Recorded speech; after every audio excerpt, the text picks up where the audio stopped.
My grandmother disappeared in 1981. My grandfather's never stopped looking for her. There's a tone in Mill Creek that haunts the bones, and it wanders through the trees around this town. It's taken other people too. So my grandpa and I built a machine to follow it. Strange things happen here. Murders in light, brilliance in shadows. I'm Orin Des, and this is Wave Glass. The next morning, Grandpa and I held down our usual table at the get-together diner, just catching up after our time apart. I told him about the open mic Andy and I had been rehearsing for, how we were making cool music with just bass, vocals, and world percussion. He told me about playing with Steve Lester and Colin Sierra at the Roadhouse. Hazel Bell brought out my omelet with hollandaise and toast, setting it down with a smile. "It really is good to see you, Everett," she said to Grandpa. "Next time you go out camping on foot, though, let somebody know before you disappear, okay?" She placed the bowl of oatmeal in front of him, then paused a little longer than usual, almost as if she were making sure he was still in one piece. And that was when I noticed something in her tone, and something in the way her gaze lingered on Grandpa's face, that told me she cared about him beyond his daily morning meal. It wasn't just concern. There was warmth there, a fondness in the gentle tap of her fingers against the table while she talked. I'd never caught that before. We dug into our food, but we were still digesting the events of the last day, so there was an awful lot of quiet. Not in the diner, but in our conversation. And Grandpa's friends actually made quite a buzz when we walked in, back from the dead, as it were. Hazel always had her music playing, everything from ABBA to Zappa, and sometimes the dishwasher's jets rattled the forks in time with the beat. "Grandpa," I said in a low, conspiratorial voice, "do you think you could paint the world you went to?" He said yes without a hint of hesitation.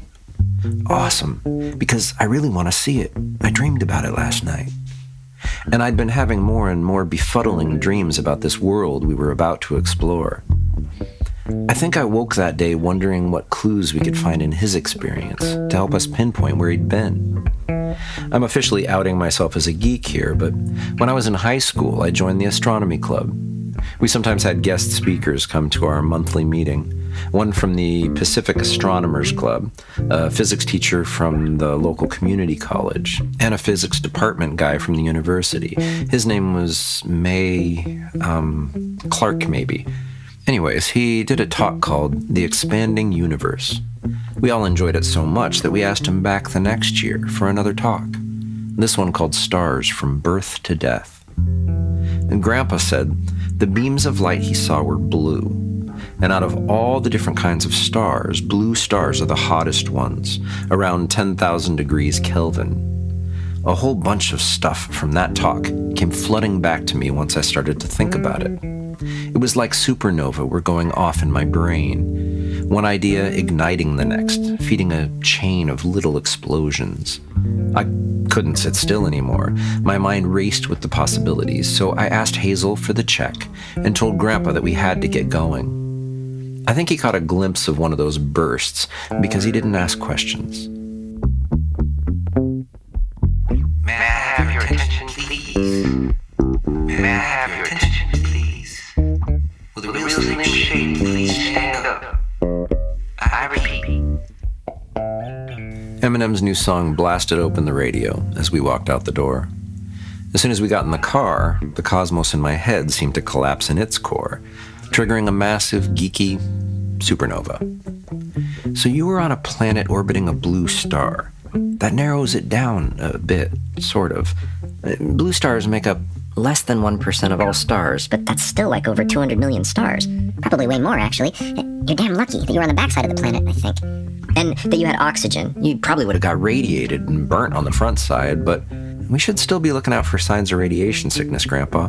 I didn't think there would be a Goldilocks planet near a blue star. They just don't sound too hospitable. But you could breathe, so it for sure had an atmosphere. And you said it was too warm, right?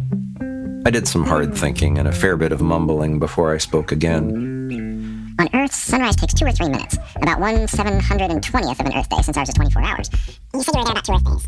And you only saw the first rays from their star in that time. So depending on the orbit and the angle, that's like 168 Earth hours for sunrise. So one day on that planet is almost 14 years here. And if one day there lasts 14 years, then the planet's rotation is slower than its orbit, which means it's a tidally locked planet, perpetually day on one side, perpetually night on the other, like the moon, right? Grandpa looked mildly amused. He turned the key and his truck sprang to life. He glanced at me like he was going to say something, but turned back to the road and drove while I carried on. When we got home, we went straight into the shop. I was still spouting out calculations, and Grandpa went to the workbench and flipped on the power switch for the resonance engine. And there was that hum, the marrow of sound. Grandpa pushed 2 buttons and turned the dials to set the chord that had started all of this. I didn't feel any different than normal. Orin, think about a song that you want to write, Grandpa said. Start with the emotion, not the story. Fix that emotion in your heart. Feel it.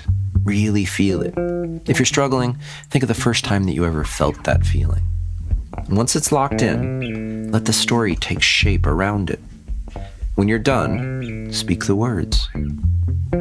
And with that, I was off to the races, cooking with gas. For 30 minutes, I was lost in a mindful daze, untouchable, impenetrable. I didn't hear Grandpa, didn't see him, didn't feel the shop around me. When my head cleared, he was standing in front of me, holding my jazz bass out, already plugged in. I took it and played the song as if it had always been a part of me, because it had. That song never left me. None of them have since. Was it a good song? I don't know. Music is so subjective. But I thought it was amazing, and Grandpa's arms were covered in goosebumps when I finished singing and looked up. He was right.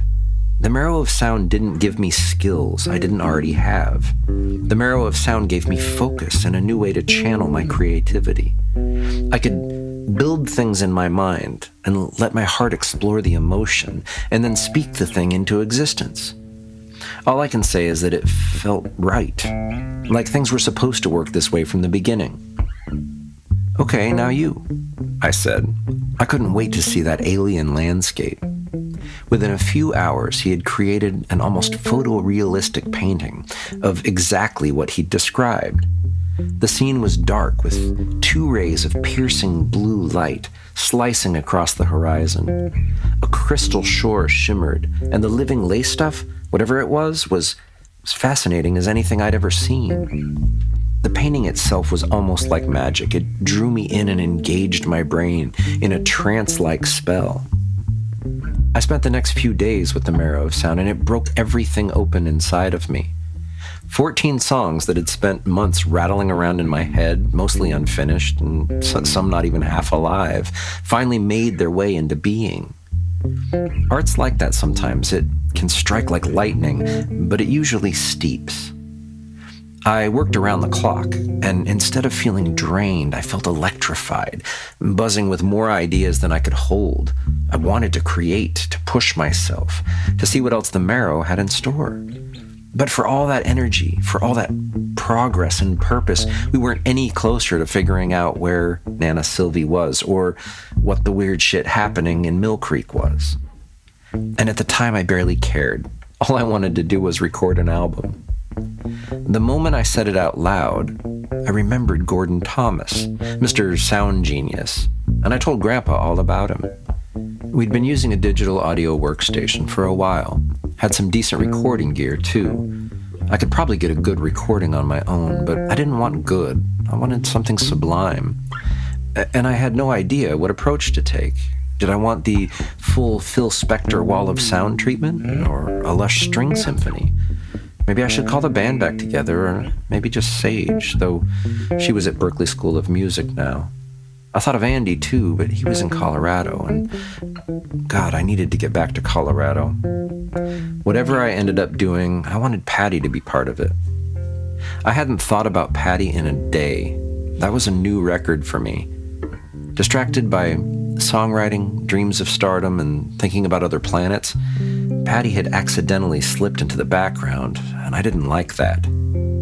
"Grandpa?" I called out.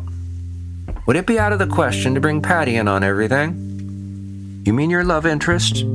He called back from the other room. Yes, my love interest. I'm serious about her. Like marriage serious?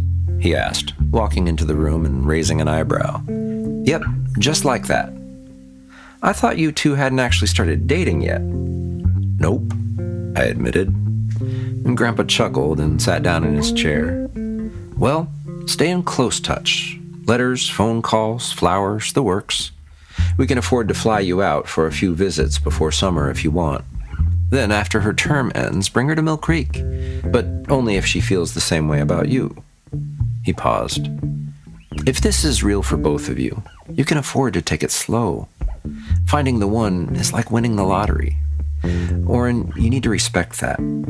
If you get as far as marriage, remember, you're giving up a part of yourself for that relationship. If you do it right, it'll be a heavy price for both of you, but it's worth it. A deep relationship like that is unique and beautiful, but it takes a lot of work. If she's the right one for you and you're the right one for her, I wouldn't be able to keep you apart if I tried. He smiled sadly. Sylvie and I had that. At breakfast the following week, I knew something was off. All of the regulars were at the diner as usual, and they were, of course, expecting us because we showed up on most days. But instead of the usual warm, Everett, Orin, cheers greetings, we got stiff hellos, and everyone went back to their conversations in hushed tones. You ever notice how serious gossip has a different tone than regular gossip? The latter is just background chatter, and the former fills the room with unease. Hazel filled our cups with coffee and then filled our ears with the latest horror to come to our beloved Mill Creek. The Braden brothers had just been arrested.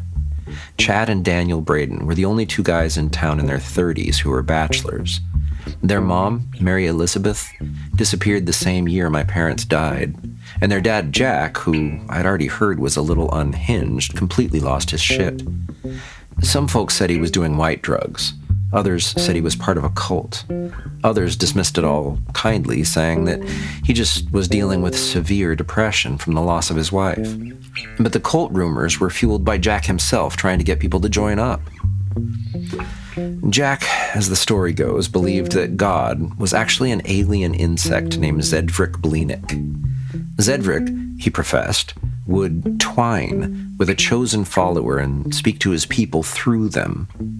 Once a year, Jack and his cult held a ritual in the woods atop Cutter Hill, where Zedric would pick a new, host, I guess?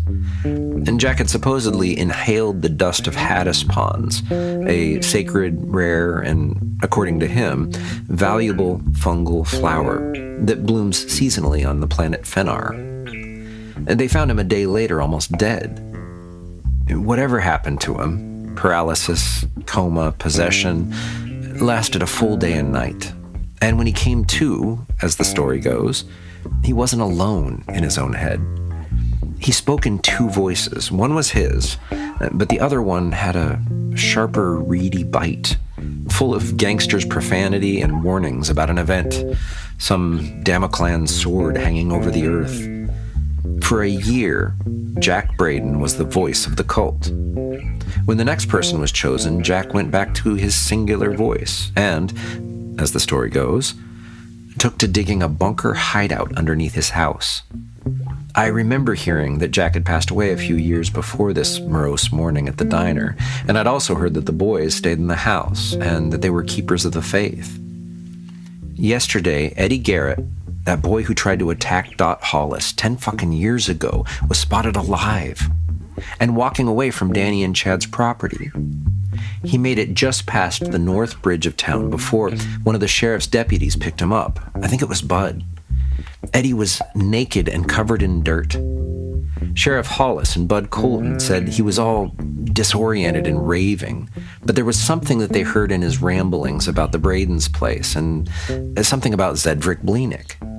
So Hollis sent him to a secure medical center in Rosemere, then gathered up the volunteer posse and went out to the house. The Braden boys had indeed carried on with their father's work. They must have finished the bunker and kept on going.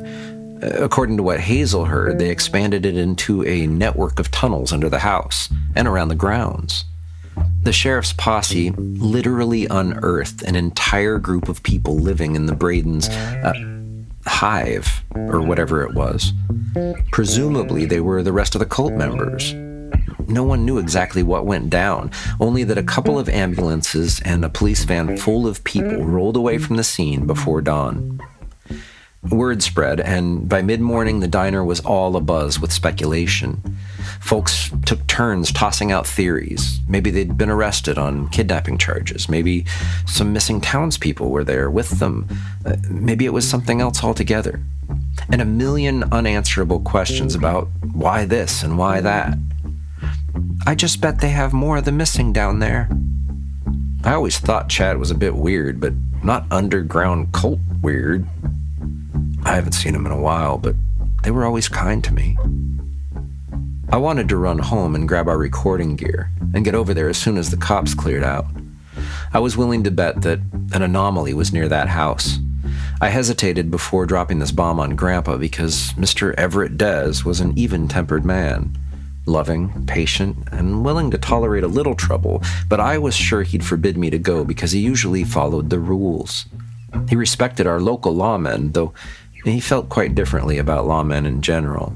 But he surprised me and said, I was just thinking the same damn thing. So we didn't wait.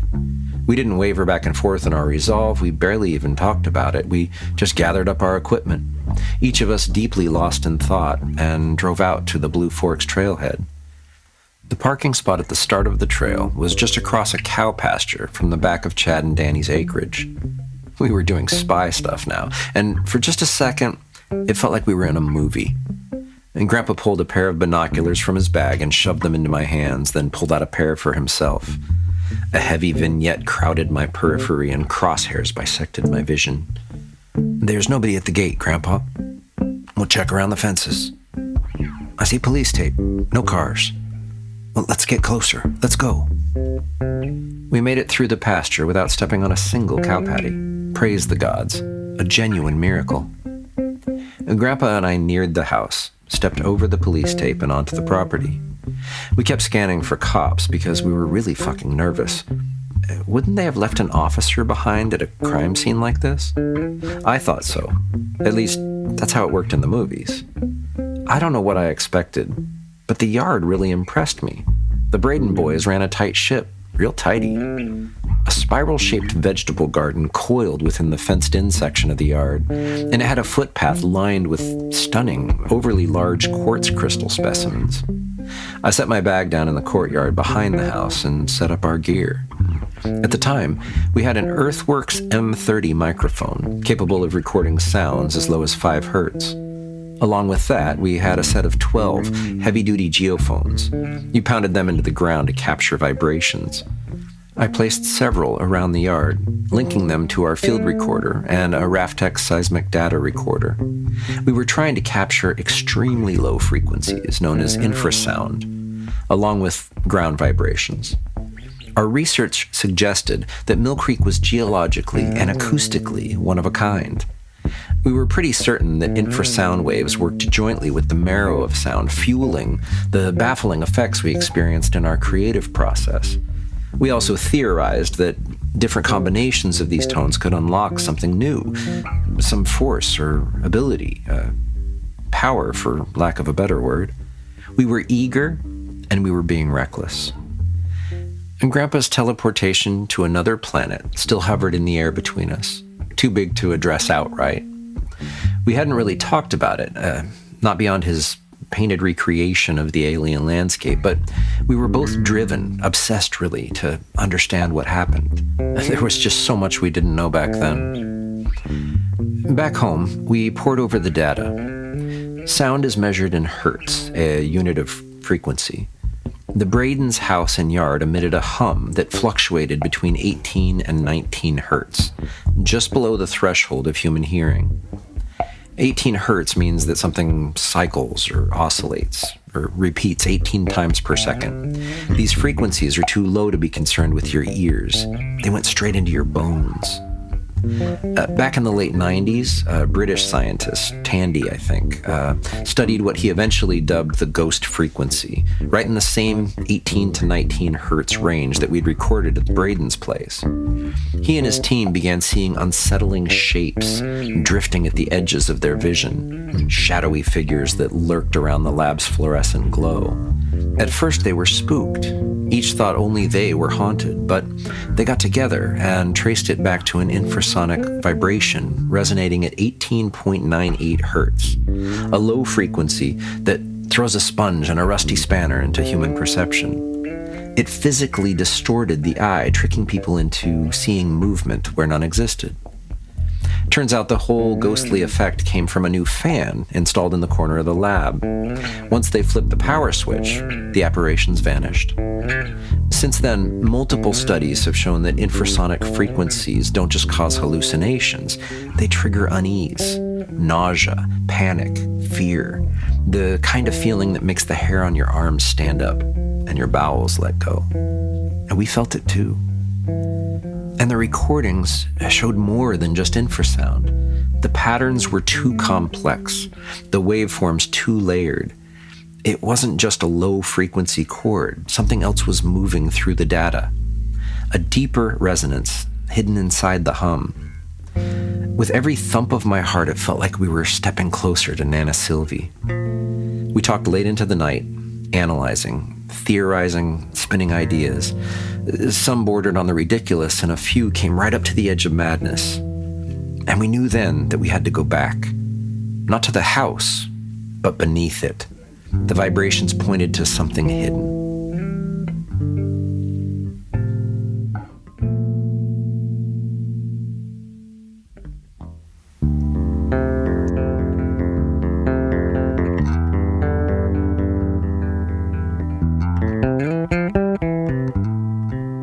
Thanks for listening to Waveglass. Written and read for you by Aaron Lewis Gibson. Copyright 2025. All rights reserved. No part of this podcast may be copied, shared, or rebroadcast without permission, except for brief excerpts used in reviews or commentary. If you're enjoying the ride, tell a friend, leave a review, or just hit subscribe. See you next time.